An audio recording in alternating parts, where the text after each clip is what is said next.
In today's video, I'm going to teach you how to make a Wix website more responsive. Content fits to all screen sizes. Start by opening your site in the Wix editor. Once you're in, look toward the top of the editor for the device icons. Switch from the desktop view to the mobile view so you can work specifically on how your content behaves on smaller screens. In mobile view, go through your pages and sections one by one. Select each element, text boxes, images, buttons, and galleries, and make sure nothing is cut off, overlapping, or too close to the edges. If an element looks cramped, drag its handles to resize it, and use alignment tools to center or left align consistently. Keep your eye on line breaks for headings and paragraphs. A small tweak in width often fixes awkward wrapping.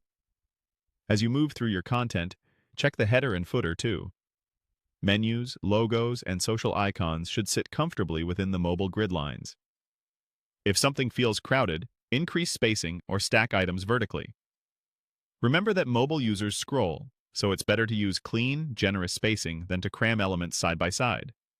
When the mobile pass looks good, switch back to the desktop view and confirm that your changes still look great there.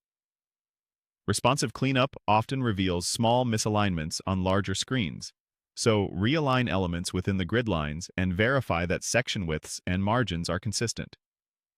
Select any images that feel oversized and adjust their width so they scale gracefully on both views.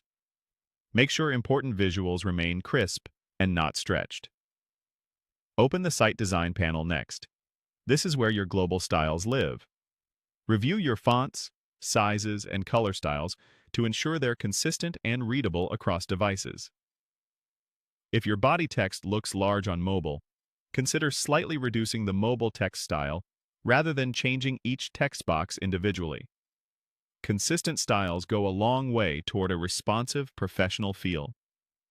If you see a notice warning that an element was dragged outside the grid lines, click it to learn more, and then move that element back inside the safe area.